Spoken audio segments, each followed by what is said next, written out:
Hello, this is Tony Blazer for the Motocross Vault presented by Blinzall. If you're in the market for some high-quality racing oil for your two-stroke or four, make sure you go to blinzall.com and use our discount code VAULT20 to save 20% at checkout. Thank you for all the support.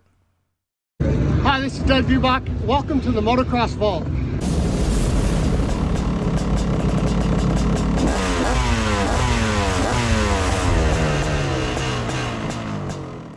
Hello and welcome back to the Motocross Vault. My name is Tony Blazer, and what this video is going to cover is a look back at the history of JGR's motocross effort over the last little over a decade.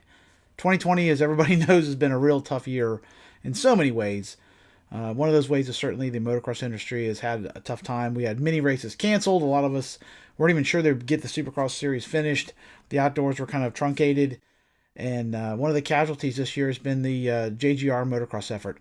I think this has been something that's been coming for quite a while. I mean, the writing's been on the wall they weren't able to get a title sponsor last year. Suzuki, which was the manufacturer they had decided to partner with, really has been on tough times lately. I'm not so sure how much longer Suzuki's even going to be around, and it's really a tough deal. It's terrible, really. I mean, I've had many Suzukis. I love Suzukis. They're great little motorcycles, but they've been kind of on a downward slide for the last decade, unfortunately. Pretty much since Roger DeCoster left, their motocross effort has really been on the skids. So tough deal there for Suzuki. JGR, though, this year, from what I understand, they were offered significantly less money than what they had been offered the year before. And without the support from the manufacturer and without being able to find a major outside sponsor, Coy Gibbs decided to close down the effort. So really a bummer deal. JGR has been a mainstay in the sport for the last decade. They've tried all kinds. They were very innovative. They've tried all kinds of different things, from getting high-profile guys to having guys like Phil Nicoletti, backup guys, on the team. Coy and J-Bone have been really willing to push the envelope in so many ways, and it really is a bummer that unfortunately the results really just haven't come. Other than a few wins with Stu in the ill-fated Stu experiment, really it's been a tough slog for them. It's almost become like the Wile E. Coyote of motocross there, how many things would go wrong as far as the riders getting hurt and just things going wrong over there. But in any case, I love that JGR was involved. I mean, when this thing started back in 2008, it looked like the prototype for the modern motocross thing. You know, everybody thought we were going to go to a NASCAR model and the manufacturers would get out of it and have all these outside teams with these huge sponsorships, but it just hasn't worked out that way. I mean, I think a lot of people become obsessed with NASCAR and look at that as like the model, although NASCAR isn't even really NASCAR anymore. That's also taking a bit of a hit, but still way, way, way more mainstream than motocross. And some of those analogs just don't translate. And I don't know what this means going forward for the sport of motocross, but it is concerning when you see a team like Geico and a team that has been around since the late 90s, and then JGR pulling out. It's not good. I mean, if it wasn't for KTM, man, how many teams would we even have? If KTM wasn't willing to, spend all this heavy amounts of money funding all these teams, because really they're Gas, they're Husqvarna, they're KTM, all these teams are really them. It'd be pretty tough. You know, if you lose a Monster Energy or a Rockstar or something, then we're really in trouble. So that being said, hopefully things will turn around. Now that JGR is gone, though, I did want to take a second, and much like I did in my video a couple weeks ago, look at the history of Geico Honda. I'm going to look at JGR from their inception in 2008 until 2020, touch a little bit on the riders each year, maybe get into a little bit of how they did, what happened in each year. Like I said, it's going to be like a 30,000 foot overview. I'm not going to get into like the minutia of every like fill-in rider and what have you. That could get a bit in the weeds, but I just want to get a good overview of how things have gone for them and just kind of celebrate what they did, because again, they were very, very innovative, very influential in the sport, did some really trick stuff. I remember when Stu was on the team, they were designing all kinds of cool custom stuff like special shrouds that narrowed the layout of that new Yamaha. They were willing to build their own shock, I think, at one point. It's a pretty amazing team, and with the resources they had at the Cup facility and stuff with their NASCAR tie-in, it's kind of amazing it didn't work. It's like they had so much ability to do their own thing. It's really a bummer that it hasn't worked out. And unfortunately, again, I don't know that I don't want to be doom and gloom, but it is concerning for the future of the sport. But in any case, if you like this sort of thing, make sure you check out some of the other videos I've done. As I mentioned earlier, I just did a history of Geico Honda. Unfortunately, another team that just closed up shop this year, and I covered them from their inception in 1998 through their close down this year in 2020. I just did a history of the iconic PE175. I've done histories of the Honda CR250, CR80, all kinds of individual reviews of different off-road machines, from like the Honda Odyssey all the way up to like the Honda XR, and of course many motocross bikes as well. If you like to support what I do, I just came out with a all-new Travis Pastrana design based on his 2000 work Suzuki. One of my favorite designs of all time in terms of the appearance. I love this bike. These were fun machines. I had a 96 RM125, really enjoyed it. And this 2000, fairly similar. They did make a few changes in those years, but I love the looks of this bike. I went back to the 96 style shroud this year. Really improved the looks, got rid of those barn doors. And I think this is a pretty handsome motorcycle. And I hope if you like to support what I do, you can find shirts and stickers, t-shirts and sweatshirts and what have you on my Teespring store. And the link will be in the description below. So here, without further ado, is the story of JGR Suzuki / Yamaha from its inception in 2008 until its retirement in 2020.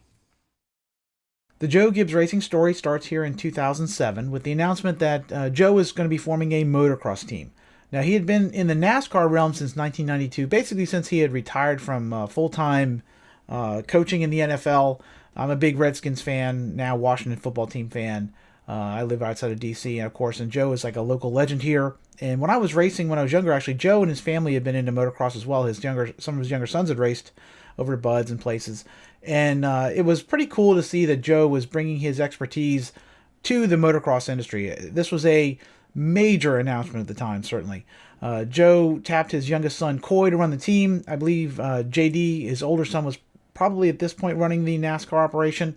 And this first team was formed with Josh Hansen and Josh Summey to be their main riders. Josh had already been a pretty established kid. His father, obviously, is Donnie Hansen, multi-time AMA national champion, won the Supercross title and Motocross title in 1982 before unfortunately suffering a career-ending injury training for the Motocross Designations. Donnie's son Josh was a very talented rider. He had tied 2005 for the one of the Supercross Western, maybe the Western region. I can't remember exactly whether it's East or West, but he had tied in the lights division for the title, won several races for KTM. Now, at this point, Hansen is 23 years old. Josh is moving up to the 450s, and they had tapped Josh to be probably the lead rider at this point in the team. Summey was kind of more of a journeyman type deal. And this first year, obviously they're just getting their feet wet in the whole series. What was interesting about this was the fact that they were going to move this whole operation to their NASCAR facility in North Carolina.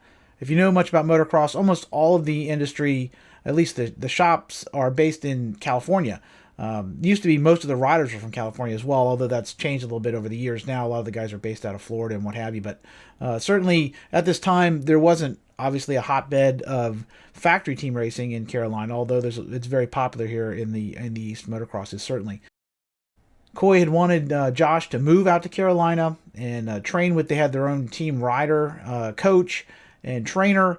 This was more of the kind of the football mold where you'd have everybody train together, put them on a program. Josh, obviously known as a really talented guy, but maybe not thought of as the most dedicated in terms of training and putting the effort in. And unfortunately, this didn't work out spectacularly. Josh only stayed on the team until, I believe, April, when he was let go. I think he had, if I remember right, maybe there were some issues with his back or whatever, but I don't know exactly what happened. Obviously, JGR took the high ground there and released him. And Josh would go on actually to continue to have a very successful career after that. He would go to Mitch Payton's Pro Circuit team and be very, very successful there as well, but never quite reached the pinnacle of, I think, what a lot of people thought he could do. Summey was a longtime journeyman racer this first year. Didn't set the world on fire, obviously, but these bikes look great. I love the look of this first Yamaha. I'm a huge fan of the 08, no, actually the 06 through 09 Yamahas. Really the last YZ450 I really like the looks of. And this first year has got some great looking graphics. I actually like this look of this motorcycle quite a bit. The team maybe wasn't maybe as successful as you'd think, but it was a big time operation. A lot of people, had high expectations for it, and they had Toyota on there through their association with the NASCAR side, which is a major sponsor. Toyota has always been pretty committed to Supercross, actually. They've been a long-time sponsor of the series going back to the 70s, and it was this looked like a serious operation this year. Now, outdoors, they picked up Spike Energy Drink. I don't even know if Spike Energy Drink's still around. I don't know. The energy drinks come and go. They may have been folded into something else, but I did like these graphics. They're pretty cool looking graphics having the Spike to the shroud here.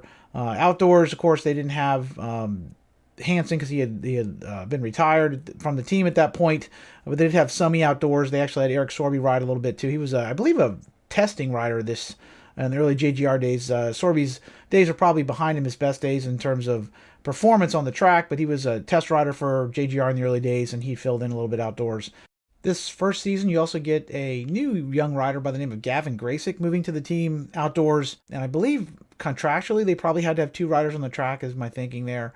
But they picked up Gavin Graysick. Now, Graysick had a really surprising season as a privateer the year before. He had been in the top 10 several times on a Honda. And this year, they moved him over to the factory JGR Yamaha team. But unfortunately, Graysick really wasn't able to duplicate those results on the Yamaha. It wasn't a spectacular season. I think the best finish he had was maybe 11th, I think, at High Point. Wasn't basically what everybody was kind of hoping for, I think. Kind of the story of JGR. Unfortunately, over the years, they bring somebody in. A lot of times it just didn't work out. But Graysick was a really fast kid. I'm not sure what happened with his career, maybe injuries or what have you. He was one of these kids that a lot of people thought, oh my God, this young privateer kid is going to come in and kind of do the Weston Pike type deal. But it just didn't work out. For a first year in the sport, I don't think 2008 was a big disappointment for J-Bone. I'm sure they went into it just kind of trying to get their feet wet and get things going in the right direction. And they certainly had great looking bikes this year, but maybe not the results they were hoping for. For 2009, JGR Yamaha was back with a new look that actually I hate. I never was a fan of this look. I know a lot of people actually like the look of this motorcycle. Not my cup of tea. I don't really like all the white in the design. And I had the '09 Yamaha this year. I love that motorcycle. It's a great bike. I love the factory bikes this year and the way they look. But this particular graphic package, definitely not one of my favorites. They're back, though, on the track with all new set of riders. They brought Cody Cooper over from, I believe, New Zealand. Cody had never raced Supercross at this point, and that would end up to be a bit of an issue. The other rider they brought over was Josh Grant, who was coming from Geico. Yeah, I guess it's Geico at this point. Geico Honda. Obviously a real hot prospect in the 250 division, had been a top contender in Supercross and outdoors on the lights bike. But he moved up to the 450 class here in 2009, and JGR ended up having a phenomenal year, at least with Josh Grant anyway. Unfortunately, Cody, probably rather predictably, only made it a couple of rounds in. I think he got hurt at Phoenix, hurt his leg, missed, I believe, the majority of the Supercross season. He really never was, I don't think, comfortable in Supercross. It's got to be incredibly hard if you grew up, not racing Supercross to make that jump. It's a huge, huge learning curve there. See Greg Albertine for examples. And unfortunately, Cody here didn't work out there. Got hurt pretty good, I think, this year, and really just didn't get the results they were hoping for. But Josh, phenomenal. He came out and basically shocked everybody by winning the first round at Anaheim. Really, the race was an amazing race because you had James Stewart on a Yamaha, and you had Chad Reed, who'd moved over to Suzuki, and they put in a pitched battle at the front. Unfortunately, Stu ended up crashing and taking out Chad, and that kind of handed the win to Josh, who was in third. But then you had high drama as Josh ended up getting a tough block banner sucked into his wheel. So the last few laps, I don't think he had a break, and a lot of people were thinking, me included, were thinking he's going to get that thing sucked into the wheel and it's going to lock the rear end up. I mean, it was, high drama there, but Josh ended up holding on for the win, and he ended up being really competitive this year. He had several top 5 finishes. The first few rounds of the series, he's in the top 5, I think, just about every round. And if I remember right, he ended up finishing like 4th overall in the Supercross series. So obviously he didn't make the championship, but phenomenal year for Josh and the team. I mean, to go from such a really kind of lackluster 2008, I think it really looked like they were, coming along this 2009 year. He was super fast outdoors, ended up giving the team its first win outdoors at Redbud this year in 2009. So Josh won 2 events in 2009, very competitive, towards the front all year. Had a few bad rounds there, kind of cost him in the overall standings, but the Cody Cooper thing didn't exactly work out. I think the Josh Grant signing was exactly what they were hoping for. It turned out to be great for the team. You have Toyota as the main title sponsor again. At this point, if you saw JGR's pits, you think this is a major operation. This is the prototype for the new team of the future. They had factory Yamaha support. They had the facility to build pretty much anything they wanted, and a major sponsorship deal. They had all these sponsors on the bike. It really looked like it was going in the right direction. So 2009 was definitely a great year for the Joe Gibbs Racing Yamaha team. For 2010, the JGR Yamaha team was back with another new rider. This year, they moved out Cody Cooper and moved in Justin Brayton, who I believe had been riding for KTM prior to this. Coming into the first round, of course, Josh Grant was considered somebody who was certainly a big threat for the title here in 2010. He had won the opener and been very competitive the entire 2009 season. But Yamaha had a great deal of change going on this year. This is the first year they went to the reverse motor. I'm on the record as absolutely hating the looks of these motorcycles. I think they are just one of the ugliest motorcycles ever built. Just terrible in my opinion. But this JGR version is a little better. The graphics and what have you kind of hide the strange look of the side plates. And it's just a weird motorcycle. Again, I haven't really liked any of these since they went to the reverse motor. But I will say this bike is not terrible looking. Not much on the weird kind of, I don't know, faux carbon fiber look to the graphics. But overall, a decent looking motorcycle. The real problem, though, this year was Josh Grant got hurt maybe 2 or 3 days before the season opener. He crashed, and I believe, if I remember right, he hurt his ankle, which would end up actually kind of plaguing him the rest of his career. Josh, I don't remember Josh having that many problems as a lights rider, a 250 rider in terms of injuries, but it seems like once he moved up on the big bikes, it was just like one thing after another kind of kept holding him back. But so this season, he tried to ride A1. I mean, the AMA credits him with last place at one point. I'm not sure if he made it out of the heat. I don't remember the exact way that worked out, but he only rode this, tried to ride the first round. Obviously, his ankle, I think it was pretty jacked up, and he ended up missing the entire Supercross season here in 2010, which had to be a major blow. Again, going into this season, Josh Grant's got to be the heavy hitter for JGR Yamaha. He had got them a couple of wins the year before, and they certainly had high expectations for the motorcycle and him.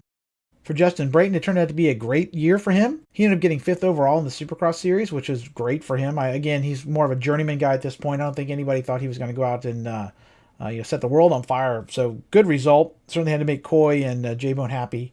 Outdoors, he ended up getting 12th, which, I don't think Brayton's ever been much of a quote-unquote outdoor specialist. He was always much better at Supercross, but still, they needed to have those bikes on the track, and it was good to have him out there representing the brand. Josh, as I said, missed the entire Supercross season, and he came back outdoors, but it wasn't as good of an outdoor season. I'm not sure if he was still having lingering issues from the injury or what, but he wasn't as fast outdoors as he was the year before. He ended up only getting 7th overall, had some top fives, didn't win any races here in 2010. So overall, maybe certainly a letdown from 2009. 2009 kind of got their appetite whetted for wins. And it's hard to go back. Once you start winning, you're thinking, okay, this is the level we're at. We're a legitimate threat for the titles. And I think going into 2010, they certainly had that feeling. I know this Yamaha is very controversial. I'm not sure how Brayton and Grant felt particularly about this Yamaha, especially this 2010 when they first went to it. I think there's some serious issues with the way it handled, and some people gelled with it, some people didn't. Even to this day, some people have issues with the reverse motor Yamahas. They just have a little different feel. So I think they hadn't quite got that figured out yet in this first year. But overall, kind of a disappointing year. If you figure Brayton's results versus Cody Cooper, certainly much better.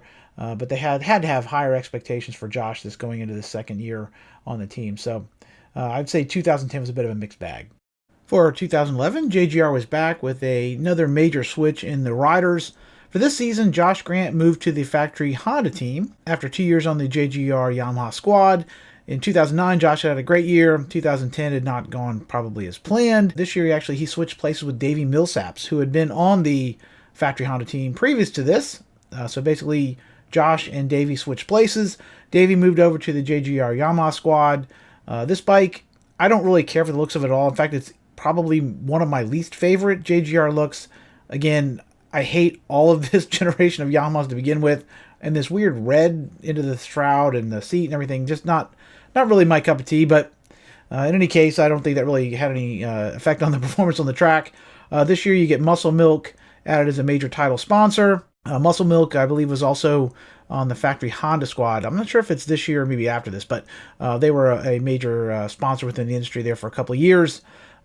Justin Brayton returns to the team this year. On the track, turned out to be, a fairly mediocre year. I mean, I think they had some pretty high expectations. Davey had won at least 2 or 3 races by this point in his career. He ended up having a pretty decent run on the JGR Yamahas, but this first season wasn't spectacular by any means. Indoors, he finished in 8th place overall, which had to be a disappointment. He had finished actually 3rd in the series in 2010 when he was on the Hondas. So this was definitely not a improvement as far as JGR was concerned. Outdoors, Davey finished the series in 10th. I think he did have the best finish for the team, though, for the year. He got a 2nd, I think, at Freestone, if I remember correctly. And that turned out to be the best finish for the team for the year. Now, they did have several top 5s. I mean, Brayton was consistent this season. Definitely maybe not his best season. I think when he was back on factory Hondas a couple years after this, he had he was actually a threat for a win at a couple of rounds. So this wasn't Brayton's best season by any means.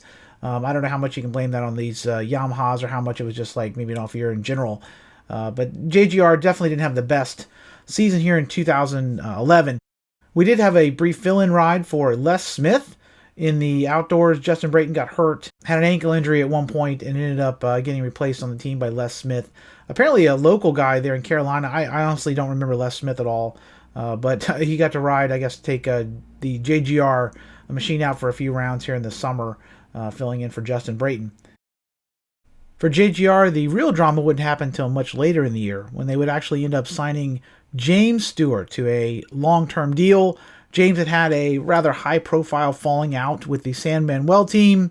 I believe this was the season they put Larry Brooks on family vacation time, which was very interesting at Atlanta. I remember talking to Ralph Shaheen, asking him what the heck was going on that day. I was at Atlanta in the pits, and he was like, man, they couldn't seem to get any information on what exactly was happening.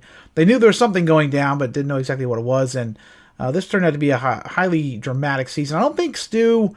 I mean, obviously Stu was very particular about his bike setup, and I don't think he gelled with this Yamaha. I remember thinking at the time it was strange that he would go from one Yamaha team to another Yamaha team when basically the talk on the street was the bike was the issue for Stewart. He didn't like this reverse motor Yamaha very much. So it was kind of up in the air as to whether or not JGR was going to be able to get that sorted out. Now, they had quite a machining facility there in North Carolina. As I said, they were able to build some really cool trick stuff. And I know they made a lot of effort into this machine to try and get it where Stu wanted it to be, custom, all kinds of custom stuff. To try and kind of offset. But this bike was very wide. If you ever sat on one of these things, it was very fat. The airbox up on top where the tank should be. It's kind of a strange design, and I don't think Stu was real happy with it. But how much of that was his fault with not being the best test rider, I'm not sure. But in any case, this 2011 season on the track, fairly mediocre, but they certainly won the off season with the signing of Stewart for 2012. Looking back now, 2012 has to be one of the most difficult and up and down seasons for the JGR Yamaha squad. In the fall, they had signed James Stewart to a multi-year deal. I think that they were feeling that they were ready to take that next step. They wanted to be a legitimate title contender. The San Manuel Yamaha team had already won a couple Supercross titles, and they had felt like they had a real shot at it maybe in 2009 with Grant on the team. But signing Stu, man, it was a big deal. A lot of people like myself were very shocked again that he had moved from a Yamaha that he apparently hated to another Yamaha, which was, I'm sure, a little bit different, but I think some of the issues were inherent to the basic design of the motorcycle. It wasn't as easy as just swapping out a set of clamps to get the bike to basically behave like what you were looking for. The 09 Yamaha, he had won the Supercross title on. Like I said, I had one of those. Awesome machine in a lot of ways, and certainly very different. Maybe not necessarily better or worse, that's a personal opinion thing, but definitely very different than the 2010 and later machines for sure. Again, I don't think everybody was so comfortable on the bike, particularly early. And in this 2012 season, it would prove to be true, because Stu actually ended up winning 2 races. A lot of times, again, 10 years on now, you think, oh, this whole Stewart JGR thing was an utter nightmare, and it was a black eye on the brand, which in the long run for Yamaha and JGR, I think it was. But he was actually very competitive on it, in spite of the fact that it kept, he kind of yard sailed himself a few times. I think he had his, Stu always ran his forks so hard that there wasn't a lot of, if he got a little out of shape, it was hard to recover sometimes. He lost the front end several times, got slammed, and then the Yamaha bucked him off a few times. But he ended up winning 2 rounds this year in 2012. He won Oakland and Daytona, but apparently, for whatever reason, you never know exactly what's going on with Stewart. It's not like they're the most open camp in the sport for sure. But something went sour behind the scenes, and eventually Coy and JGR let Stu out of his contract. Again, at the time, it was a pretty big black eye. There was already the word on the street was those Yamahas were not maybe the best handling machines out there. A lot of people weren't real big fans of them, and this certainly didn't help that. Stu would end up going to Suzuki, the Yoshimura Suzuki, after this, and actually had a pretty good season outdoors. As far as the team goes, other than James Stewart, they came back with Davey Millsaps here in 2012. And Davey ended up having a great year. He ended up finishing second in the overall Supercross title standings, which I think is JGR's highest finish in any series ever. So while they had this whole Stu thing being a complete dumpster fire, Davey was having a great year. Some of that, in fairness, may have had to do with attrition, because he started out pretty poorly, but as the field got whittled down, Davey was very consistent and ended up having several podium finishes at the end of the year. So good year for him. Filling Stewart's spot on the team was Kyle Regal. Kind of like, I think of Kyle Regal in the same way I do like a Gavin Graysick, a guy who'd had really pretty good results on his own kind of privateer deal. I don't think it ever really worked out as well once he got on the better equipment. It wasn't like getting him a better bike really changed his results in any great way. But Kyle Regal was the second man here on the JGR team. So 2012, on the one hand, you got Davey Millsaps getting a second, which is great, but you have a huge black eye with the whole Stewart fiasco. Made the brand look bad, and I'm sure JGR tried to do everything they could to make the bike right. But Stu is a one-of-a-kind guy, for better or worse. It was kind of an ugly deal here in 2012 for the team. After the insanity of 2012, I think JGR Yamaha was looking for a little return to some normalcy there, so they went with a couple of known quantities in 2013, rehiring Josh Grant and Justin Brayton. Josh had gone to the factory Honda team in 2011, and he had a tough deal there. In 2012, he had moved over to the new Jeff Ward Racing Kawasaki squad, which looked like a promising deal, but it turned out that team went belly up. So pretty rough couple of years there for Josh Grant. But he did re-sign with the JGR Yamaha squad here for 2013. I know Josh had been pretty clear about how he did not like the bike in 2010. As I said earlier, a lot of people weren't real big fans of that early Yamaha, but from looking back at interviews, Josh felt like maybe they had made some strides by 2013, and the bike was a much improved machine, and certainly I don't think he had a ton of options at the time, so that may have played a role in it. Now, this bike for 2013, it is easily my favorite of this generation in terms of the looks of the machine. Yamaha, again, as I said, I don't want to beat on a dead horse here, but I always thought these were ugly machines, but they did a phenomenal job of masking over the weird lines of this motorcycle and making it actually a very pretty machine. By going with a black frame, it kind of minimizes the strange shape of everything. The weird side panels, the graphics kind of mask that completely. It really gives the machine much more of a flow, and it's actually a very good looking bike. If I'm running one of these 2010 to 2013 Yamahas, I'm definitely going with this graphics package. It's pretty good looking stuff. Now, on the track, it turned out to be, a fairly disappointing season. Unfortunately, Josh Grant yet once again got hurt. He made it 3 rounds in before having a terrible crash and really badly breaking his ankle. And I know Josh, one of the issues that haunted him his whole career was the ankle. I'm not sure if he was still suffering from problems earlier, or if this crash in 2013 that caused him to have so many issues going forward. But knees and ankles, they're always really vulnerable on motocross bikes. I mean, I think all of us have hurt our knees and ankles at some point. And this was a pretty nasty injury here in 2013 and sidelined him. And then JGR Yamaha ended up signing Kyle Chisholm to fill in for Josh. And then Kyle promptly hurt himself really badly. So it started to feel like the JGR team was pretty snake bit here, unfortunately. Justin Brayton had a decent year this year, not phenomenal by any means. He had some pretty up and down seasons from time to time. And this year, he was reliable, but certainly not one of the fastest guys in the class, unfortunately, on the Yamaha. It wasn't maybe the team didn't have the drama they had the year before, but they also didn't have the wins. Stu was certainly controversial and, caused them to have a lot of negative press, but he did win a couple of events. So I guess you have to look at it like it was more of a steady line of mediocre results versus the highs and lows of the Stewart era. Probably, J-Bone probably would have taken the 13 results, to be honest. I don't know. I'd be curious to see what he thought, whether he'd rather go through 12 again or deal with a, fairly mediocre year or have the excitement of a couple of wins, but all the other drama that goes with it. So in any case, pretty decent year, good looking bike in 2013 for JG Yamaha, and they had an all new machine on the horizon. For 2014, the JGR Yamaha squad was pretty much the same. They came back with Josh Grant and Justin Brayton as the main riders on the team, but they did add Phil Nicoletti. Now, Phil was actually basically a full-time fill-in this year. He was a test rider. Originally, he was contracted to race 3 outdoors and 3 indoors, minimum, maybe more depending on injury. He ended up riding 7 outdoor races and 6 indoors, if I remember correctly. Really an innovative idea by J-Bone and the team, because they had struggled to have these fill-in riders. Obviously, they kept getting guys hurt, and because of their commitments to sponsors, they couldn't just park the truck for the weekend. They needed to have a couple of guys out there. So instead of just throwing somebody off the street into the team, they had a professional fill-in rider ready. This actually turned out to be a pretty good deal for Phil. He was with the team for several years and actually had some pretty solid results. Although this year in 2014, he didn't set the world on fire. But still, it was a great idea and a very innovative idea by the team. On the track, the best finish the team ended up getting that year was a second at round 2, Justin Brayton actually got a second place at Phoenix, which was a great finish for them. Really, they didn't back that up with anything even close to that the rest of the year. Brayton did get a fourth. Grant, I think his best finish all season was a fifth. So certainly not back to the days of winning and the drama of Stu and everything else, but solid finishes overall. I'd say 2014 was a pretty decent year for the team. For 2014, Yamaha did have a brand new machine this year. The 2014s across the board were all new, the 450 and the 250 both. It is a better looking bike than the original design. It's certainly less strange looking, although I think Yamaha could do a better job of kind of doing something with the side panels to make it look less different, quote unquote different than it does. But I'm sure there are people who love this look. It's just never been to my liking. The factory bike this year, the JGR Yamaha, I still like the black frame of the year before a little better.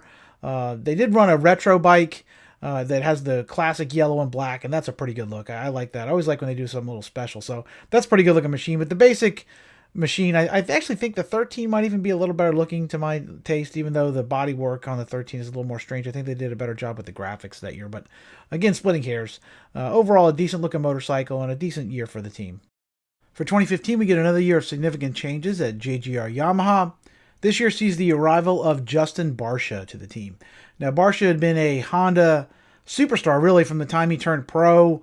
Been a great rider on the Geico Honda team. Won a couple of Supercross titles in the 250 class. He had actually won a couple of races in the 450 class. At least one, maybe two, I think, at this point.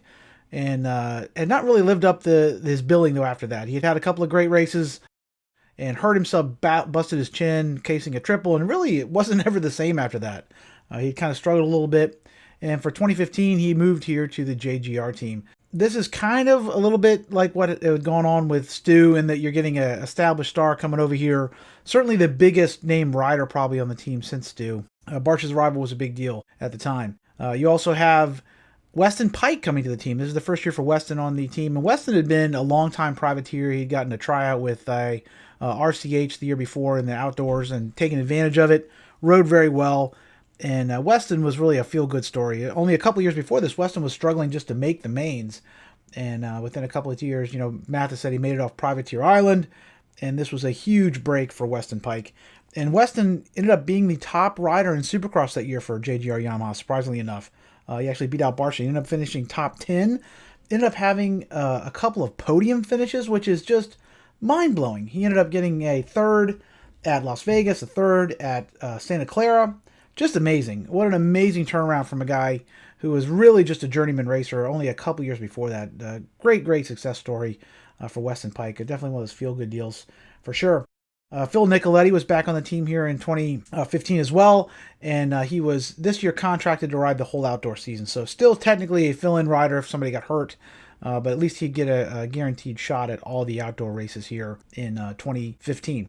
This year in 2015, you also get a new sponsor to the team. This is the first year for the Auto Trader on the shroud here. They're the title sponsor here for the JGR Yamaha team.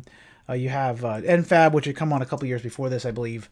It's the other major sponsors. You have the Auto Trader JGR Yamaha team. You don't see Toyota as much on the shroud. You see it up on the front fender here, but they're still part of the team. Now, I think this is actually a pretty good looking motorcycle. Again, all of these Yamahas of this generation, they're not the prettiest bikes on the track to begin with, but JGR always did a pretty good job, I think, most years of making this bike look as good as it could. And it's sad to see the team go away when you look at all the sponsors on this team. I mean, this bike is front to back sponsors, from all kinds of things.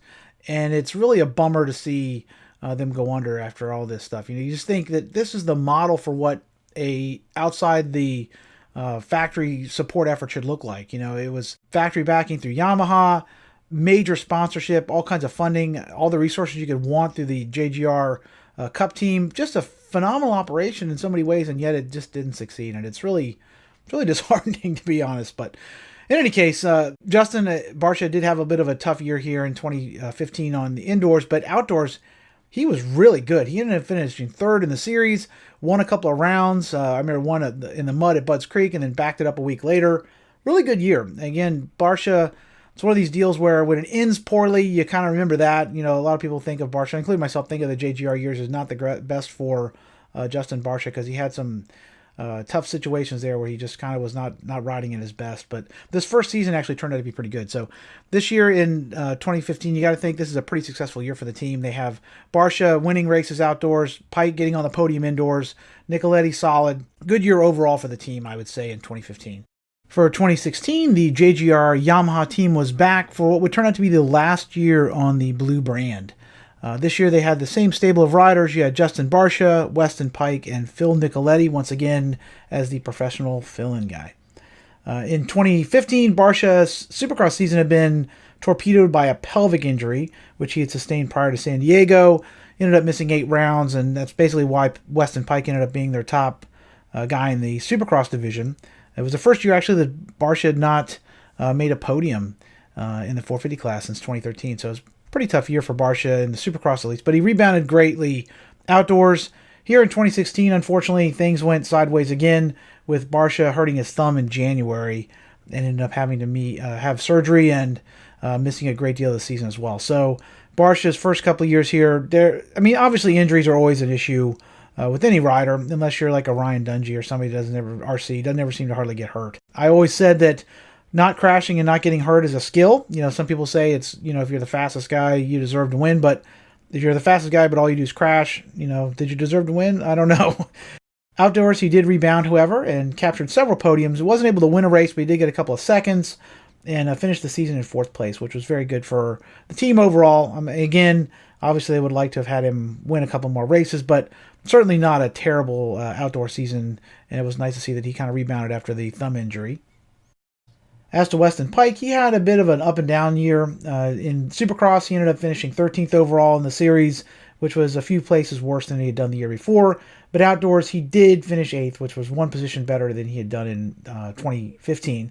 So, again, I don't think that JGR ever really expected Weston to be a title contender. This is a guy who was barely making main events a couple years earlier, but he had a great season the year before, at least in Supercross, and he was definitely one of the solid guys they could count on. So, a really good guy to have on the team. It's tough as nails, willing to ride through pretty much anything. And he and Phil Nicoletti were, maybe not the biggest stars in the sport, but they're popular with fans and stuff. So it was a couple good guys to have on the team. And I would say overall this 2016 year was, pretty middle of the road. Certainly not spectacular, but there was no huge problems either for the team. So overall, it's probably a good year. All right, for 2017, we get the switch to Suzuki. Now, this was a big deal. Up to this point, JGR had only been a Yamaha team. They had come in 2008 with Yamaha and stuck with them. Now, I know there had been some, I guess, maybe uncomfortableness between them and factory Yamaha with the move of Cooper Webb to the Star team. Cooper had been a JGR kid when he was on mini bikes, and I understand, at least from the rumor mill, that there was some tension between JGR that he didn't move into their team when he moved up to the pros. So maybe that had soured the relationship. I'm not sure. I know there had been struggles with the Yamaha pretty much after 2010. The new body style had a lot of issues there, and maybe that led to the change. I'm not sure, but in any case, Suzuki at this time was having some pretty tough dealings as well. They had shut down their factory motocross team, and or at least they were getting ready to. Maybe they had this one last year here in 2017, but the writing was on the wall, though. Suzuki was pretty much pulling out of the industry for the most part, except for supporting a few teams. And for 2017, JGR Suzuki was born. This year, they originally had Justin Barcia and Weston Pike on the 450, and then Phil Nicoletti and Matt Bisceglia on a 250. This is the first year that they actually fielded a 250 team as well. Now, unfortunately, Bisceglia would end up getting injured before the season would start, and he would get replaced initially with Kyle Peters, who would then have to go back to Australia and would eventually be replaced by Kyle Cunningham. Kyle had started out the year on a different team, but had resigned from the Blue Buffalo team, I believe it was, and ended up going in as a fill-in rider for the 250 class. So this is the first year where JGR fields a 250 and a 450 team. In the 450 class, unfortunately, we ended up with another situation where Barcia got injured. Unfortunately, he injured his wrist before the season, so for maybe the 3rd year in a row, he ends up having some issues where he misses part of the Supercross season. So bummer deal there. They moved Jake Weimer into sub for him in the rig so they could have the requisite number of riders. At some point this year, Weston Pike ended up getting injured as well. So I think Jake filled out the team for a good bit of the year this year. Again, big deal for the move. At this point, the Suzuki RMZ was almost a 10-year-old design. Obviously, they tweak it from year to year, but it is a pretty old design at this point. Although a proven one, it certainly won a lot of races, but I'm not sure if this bike ended up actually being better than the Yamaha. Obviously, Yamaha at least was pushing the envelope in terms of design. They had like the fastest motors in the class. And I'm not sure exactly how competitive, if you ask Barsha or Pike or somebody, to compare them back to back, I'd be curious to see what they think. But I know it just didn't seem to work out for Barsha. He never was probably as competitive on the Suzuki as people had hoped. I know early on we thought, oh yeah, he'll get off that Yamaha and he'll start kicking some butt again and be the old Barsha, but just didn't happen. This year was definitely a tough year in terms of riders and replacements and results. It wasn't the best season for Suzuki, but JGR was at least moving forward with a new brand, and I'm sure they thought it was the right move to make at the time. For 2018, JGR was back with an all-new 450 motorcycle. This was a pretty big deal because Suzuki essentially had been racing a 2008 motorcycle with some, obviously, don't get me wrong, I realize they made some revisions year to year, but the basic layout of the motorcycle was dating all the way back to the last decade. And this 2018 redesign is pretty significant. They went to an all-new type of shock. The bodywork is all new. Really good-looking motorcycle, personally. I mean, unfortunately, it still has a Kickstarter, and it's way heavier than it needs to be, which I think is part of the beef people have with the Suzukis in general. They just seem a little bit behind the times, but it's a really good-looking motorcycle. I love the fact that the factory team here, the JGR team, is going back to the blue look of the 80s. I like this motorcycle's looks, even in the 250, which is essentially the same bodywork as the year before, way better than the first year. The first year, just yellow and black and red. I did not care for that look in 2017, me personally.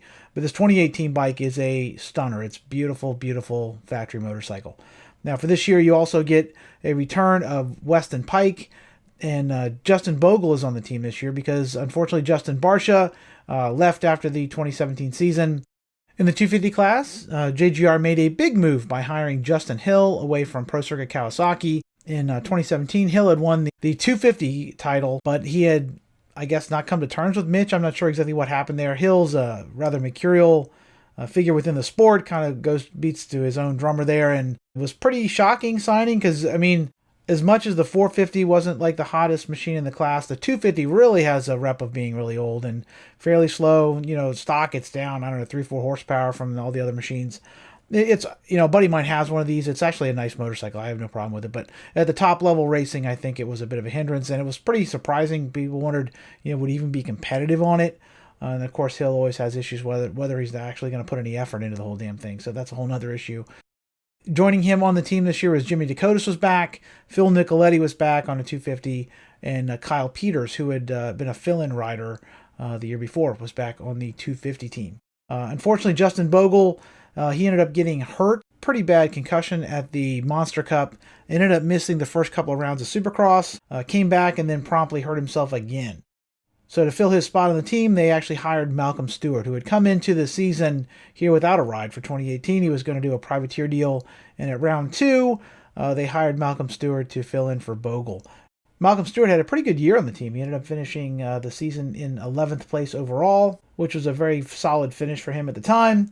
Weston Pike ended up being the top finisher on the team indoors and out, finishing 6th in Supercross and 8th overall outdoors, in what would unfortunately turn out to be his last season in the sport, period. He had signed a multi-year contract. He was under contract for JGR, but he would end up getting injured at the end of the 2018 season with a really bad injury. It almost killed him. He got basically crashed in Paris and had another rider land on his head, and really, really, really serious injury, and he's lucky to have survived. Unfortunately, he had some issues with, I think it detached his retina, had some issues with vision, even though he made a recovery, I think, in most ways other than his vision, and wasn't able to come back and race at the top level. So this would end up being the last season for Weston Pike on the team and in the sport, unfortunately. Great rider, great success story, a kid who came up from basically nothing and turned out to get a factory ride and turned into one of the best riders in the sport. So amazing story for him. Maybe his career didn't end the way he wanted to, but thankfully he survived this injury. And I think any way you look at it, he had a successful career. So you can't complain on that mark. As far as the Justin Hill experiment, that didn't exactly go very well. Predictably, he showed speed at times. Also showed a lot of lack of drive at times, and I would say that I don't think JGR was real happy with the total effort expended by Hill here on the 250 in 2018. For 2019, JGR came into the season without their top rider. As I said, Weston Pike unfortunately had been severely injured. He would have been the top guy on the team in 2019. Justin Bogle was gone, but they did hire Chad Reed. Chad had actually had one ride as a fill-in rider at Ironman, came out and whole shot the race and actually did really well. Pretty surprising. Ended up racing the Monster Cup for the team as well. And for 2019, he was on the factory team. So I guess after Weston was hurt, I'm not sure if that was, I don't think he was originally in their plans. So after Weston was hurt, they were looking for another guy on the team, and they ended up hiring Chad Reed. Always been a huge Chad Reed fan. Obviously, at this point, he's very much at the end of his career, but he ended up having a surprisingly good season. He wasn't like in the title fight by any means, but he ended up having a 5th at San Diego. He got a 3rd at Detroit. I think that was his last podium. Probably will be his last podium. I believe. Obviously, anything could change with Chad, but I believe this last year in 2020 was his official last season. So probably his last podium ever was on the JGR Suzuki. The 250 this year is all new. It gets the redesign that the 450 got the year before. And they have Alex Martin on the team. They also have Jimmy Dakotas, Kyle Peters, and Enzo Lopes, who had, I believe, moved up the year before as one of their amateurs. This team obviously was pretty much Suzuki's factory effort at this point. RCH had gone under, Factory Suzuki had gone under, and other than a few little support teams, JGR was it for Suzuki. So a lot of people thought, okay, they're really going to put more commitment into things. With Suzuki kind of pulling back globally. They closed down their GP team, and JGR was it. But it really just didn't turn out to work out as anybody would have hoped. I would have thought. If you're a Suzuki fan, considering they are probably the most storied brand in the history of the sport, it's amazing. Through the late 60s and through the 70s, Suzuki was a powerhouse with countless world titles and amazing motorcycles.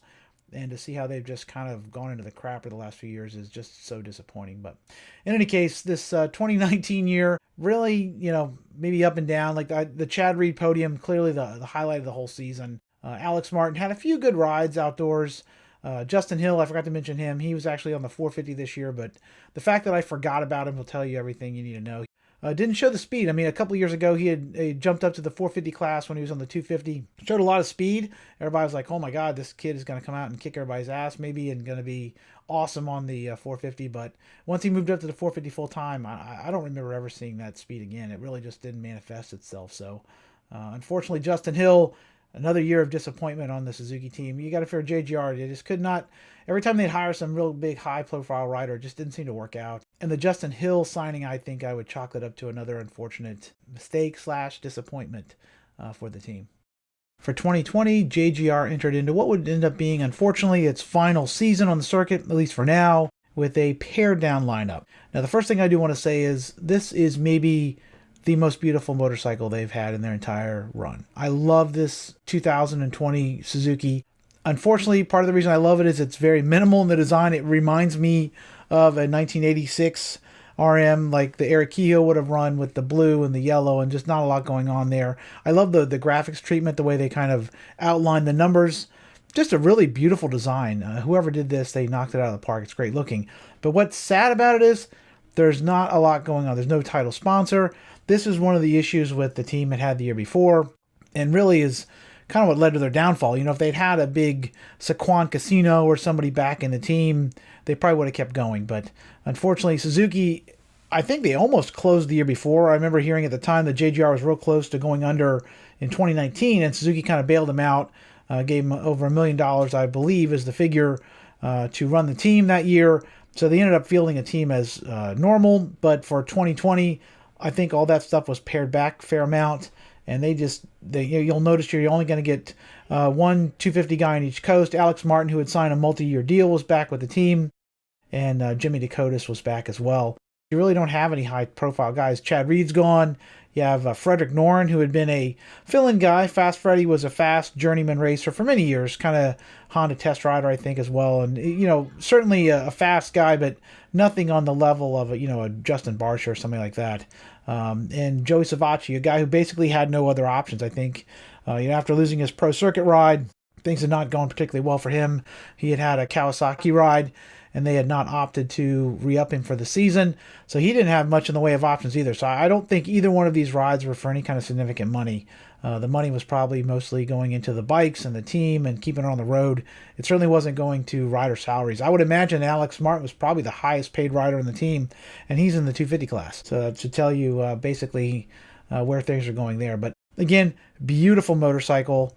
Unfortunately, another tough season for JGR. Let the anvil fall on the JGR team again, because Joey Savacci doesn't even make it to the first round. I think he got hurt prior to even the first race, and it just really didn't work out from there. Alex Martin, though, did have a few flashes of speed here. Outdoors, he had a couple of good races. I believe at maybe one of the Loretta Lynn's he did really well. And he was certainly up front. His brother had a bit of a renaissance here this year. And I think Alex was certainly more than competitive, surprisingly competitive, considering how a lot of people feel about these motorcycles. But the 450 program, certainly not what you would want. And unfortunately, at the end of the year, I guess they just couldn't keep things going. I don't know if they'll be back, but at least they went on a high note in terms of the looks of the motorcycle, if nothing else. On the track, I would say 2020, for many reasons, not the least of which the finishes was probably a disappointing year for the team. So there you have it. That's a look back at the history of JGR Yamaha / Suzuki, a team, as I said, who had been really a trailblazer in a lot of ways, very innovative, bringing things like their own trainer, moving everybody to North Carolina, basically trying to run it almost like a football team. Coy had come from a football background. His father, Joe Gibbs, famously, I'm a huge Redskins fan here, and I'm from outside of D.C., real familiar with the Gibbs family, and they had tried to incorporate some of that stuff that from the football side to motocross. Doesn't always translate. Motocross is an individual sport, where football is a team sport. I don't know that those are direct analogs, and obviously the motocross kids tend to be much younger. Football players typically are already graduated college by the time they're in their 20s. Most motocross guys are getting towards the end of their career by the time a football guy's starting. So there's a maturity level difference there. There's a whole individualism that comes into play, and I think that might have hurt the team initially. Certainly people like Josh Hansen weren't in the same mold as I don't know, Ryan Kerrigan or some football player. Just different kind of free-spirited people. So I don't know that all that worked, but it was great that they were willing to do that. They're willing to push the envelope and designing their own hard parts, essentially like their own little factory team, kind of like a Rinaldi Yamaha in Europe or something. And I really wish it had worked out, but in this case, obviously, things didn't work out for them. Hopefully, there might, I don't think Coy is completely ruled out having a team in the future, but it's probably hard to see. But you never know. Factory Yamaha shut down. They came back a few years later. So maybe we'll see another Joe Gibbs racing team in the future. So if you could like and subscribe and share on social media, get the word out on my channel. I really very much appreciate it. I love all the interaction we get on here, so leave a comment, and I'll be happy to respond. And if there's another video you'd like to see me do, I definitely read all the comments and take those suggestions in mind when I'm looking to do a new video. So until we meet again, this is Tony Blazer for the Motocross Vault. Keep the rubber side down.